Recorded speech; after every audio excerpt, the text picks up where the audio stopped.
কলকাতায় অবস্থিত এই কলেজ এশিয়ার অন্যতম একটা প্রাচীনতম কলেজ। সেখানে তাদের কোনো ছাত্র প্রতিনিধি নেই তাদের হয়ে কথা বলার জন্য।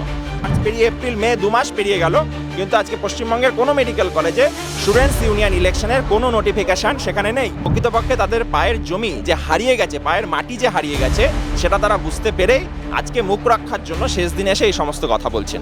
তারা নাকি নির্বাচন বয়কট করছে, কিন্তু আমি এটা বলতে চাই যে আজকে যখন মেডিকেল কলেজে ছাত্রছাত্রীরা তারা এই গণতান্ত্রিক প্রক্রিয়া অংশগ্রহণ করেছেন, সেখানে তাদের প্রতিনিধি কোথায়? তাহলে তাদের আজকে এখানে কোনো প্রতিনিধি নেই, নমিনেশন ফাইল করার কেউ নেই বলে তারা আজকে এই সমস্ত কথার অবতারণা করছে। অভয় আন্দোলন, থ্রেড কালচার বিরোধী আন্দোলন, এই আন্দোলনের ফলে ছাত্র সমাজ আরো বেশি করে কথা বলতে শিখেছে। মেডিকেল কলেজে যে ছাত্র সংসদের নির্বাচন, সেই নির্বাচনকে ভোটের নামে প্রহসন বলছে WJDA এর তরফ থেকে, এবং তারা নির্বাচন থেকে সরে দাঁড়িয়েছেন বলে তারা দাবি করছেন। কি বলবেন?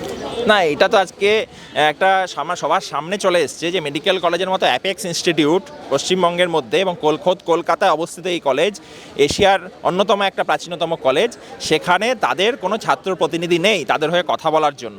ফলে আজকে যে 4টে ব্যাচের যে ছাত্র যারা রানিং স্টুডেন্ট, সেখানে কেউ আজকে তৃণমূলের হয়ে কথা বলতে পারছে না, যার ফলেই তারা এই সমস্ত কথার অবতারণা করেছে। তারা কেউ নমিনেশন তুলতে পারেননি, ফাইল করতে পারেননি, যার ফলে আজকে ইলেকশনের দিন হঠাৎ করে WBJDA এর নামে একজন প্রেস কনফারেন্স করছেন, যাদের সাথে এই কলেজের কোনো সম্পর্ক নেই, এরকম কিছু মানুষ তারা বলছেন যে তারা নাকি নির্বাচন বয়কট করছে। কিন্তু আমি এটা বলতে চাই যে আজকে যখন মেডিকেল কলেজে ছাত্রছাত্রীরা তারা এই গণতান্ত্রিক প্রক্রিয়া অংশগ্রহণ করেছেন, সেখানে তাদের প্রতিনিধি কোথায়? তাহলে তাদের আজকে এখানে কোনো প্রতিনিধি নেই, নমিনেশন ফাইল করার কেউ নেই বলে তারা আজকে এই সমস্ত কথার অবতারণা করছেন। প্রকৃতপক্ষে তাদের পায়ের জমি যে হারিয়ে গেছে, পায়ের মাটি যে হারিয়ে গেছে, সেটা তারা বুঝতে পেরেই আজকে মুখ রক্ষার জন্য শেষ দিনে এসে এই সমস্ত কথা বলছেন।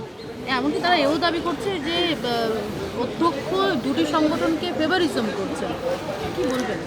দেখুন, এখানে তো প্রকৃতপক্ষে ইলেকশনের নোটিফিকেশন হয়েছিল, সেখানে নোটিফিকেশন হয়ে ক্যান্ডিডেট নমিনেশনের ডেট ছিল, কিন্তু তারা নমিনেশন ফাইল করতে পারেননি। তাহলে এই নমিনেশন ফাইল করার মতো ছাত্র তাদের কাছে ছিল না বলে তারা আজকে এই সমস্ত কথা বলছেন যে আজকে দুটো সংগঠন 3টে সংগঠনকে ফেভার দিচ্ছে। তাহলে তারা কোথায় ছিল এতদিন?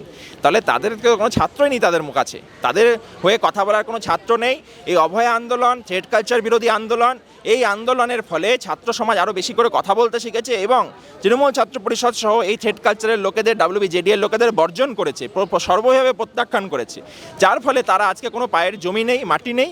তাই তারা এই সমস্ত কথার অবতারণা করছেন এবং নিজেদেরকে ব্যর্থতাকে ঢাকতে চাইছে আসলে।